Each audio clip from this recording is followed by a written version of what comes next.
ഊർങ്ങാട്ടേരി പഞ്ചായത്തിലെ മൈത്ര കൂത്തുപറമ്പ് തണ്ണിമത്തൻ വിളവെടുപ്പ് നാടിന്റെ ഉത്സവമായി മാറി. 1.5 ഏക്കർ സ്ഥലത്ത് കണ്ണഞ്ചേരി അബ്ദുറഹിമാനാണ് മാതൃക തീർത്ത തണ്ണിമത്തൻ കൃഷി ചെയ്തത്. ലാഭവിഹിതം കൊണ്ടോട്ടി ശിഹാബ് തങ്ങൾ ഡയാലിസിസ് സെന്ററിന് നൽകുമെന്ന് അദ്ദേഹം അറിയിച്ചു.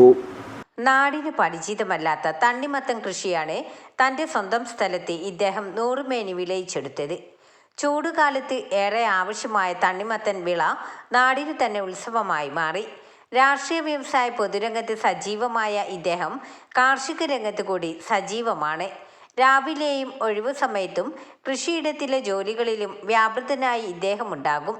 Eranad MLA PK Basheer, Areekode block panchayat president KT Ayisha, block ഗ്രാമപഞ്ചായത്ത് മെമ്പർമാരും നാട്ടുകാരും പൗരപ്രമുഖരുമടക്കം പലരും വിളവെടുപ്പ് ഉത്സവത്തിൽ പങ്കാളികളായി.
ഇപ്പോഴത്തെ കാരണവരും ബ്ലോക്ക് പഞ്ചായത്ത് മെമ്പറും നമുക്കൊക്കെ പ്രിയങ്കരമായ കണ്ണഞ്ചേരി ബിച്ചുട്ടിയും അവരുടെ കുടുംബവും ഇവിടെ 2 ഏക്കർ സ്ഥലത്ത് ബത്തക്ക കൃഷി ചെയ്യുകയാണ്.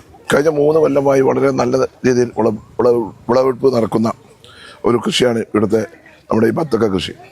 ഇതിന് അദ്ദേഹത്തിന് വരുന്ന ചെലവ് കഴിച്ചിട്ട് ബാക്കി വരുന്ന വരുമാനങ്ങളൊക്കെ ജീവകാരുണ്യ പ്രവർത്തനത്തിൻ്റെ ഭാഗമായിട്ട് കൊണ്ടോട്ടി ഡയാലിസിസ് സെൻ്ററിനാണ് അദ്ദേഹത്തിൻ്റെ ലാഭം കൊടുക്കുന്നത്. അങ്ങനെ മാതൃകാപരമായ ഒരു പ്രവർത്തനമാണ് ബിച്ചുട്ടിയും കുടുംബവും ഇവിടെ നടത്തുന്നത്. അതിനാദ്യമായി ഞാൻ അവരെ അഭിനന്ദിക്കുകയാണ്. ഇപ്പം ഡയാലിസിസ് സെൻ്ററിനാണ് കൊടുക്കാൻ ഉദ്ദേശിക്കുന്നത് ഈ കൊല്ലത്തെ. അതിൽ പ്രധാനമായിട്ടും 3 മാസം എൻ്റെ അധ്വാനത്തിൻ്റെ ഫലം ഞാൻ ഡയാലിസിസ് സെൻ്ററിന് കൊടുക്കുക എന്നുള്ള ഉദ്ദേശം. ഒന്ന് രാവിലെ 6 മണിക്ക് വന്ന് ഞാൻ കട തുറക്കാൻ 8 മണി 8:30 ആകുമ്പോഴത്തേന് ഞാൻ ഇവിടുന്ന് പോകും. എൻ്റെ മേൽനോട്ടത്തിൽ തന്നെയാണ് ഈ കൃഷിയൊക്കെ നടക്കുന്നത്. ഇതിൻ്റെ പരിചാരകനും മറ്റും ഞാൻ തന്നെയാണ്. മില്ലറ്റ് കൃഷിയിലും ഇദ്ദേഹം സജീവമാണ്. ചിലവ് കഴിഞ്ഞുള്ള ലാഭവിഹിതം കൊണ്ടോട്ടി ശിഹാബ് തങ്ങൾ ഡയാലിസിസിന് നൽകി ഇദ്ദേഹം വീണ്ടും മാതൃകയാവുകയാണ്. ന്യൂസ് 10 അഴീക്കോട്. വാർത്തകൾ നേരത്തെ അറിയാൻ ഫേസ്ബുക്ക് പേജ് ലൈക്ക് ചെയ്യൂ, ചാനൽ സബ്സ്ക്രൈബ് ചെയ്യൂ.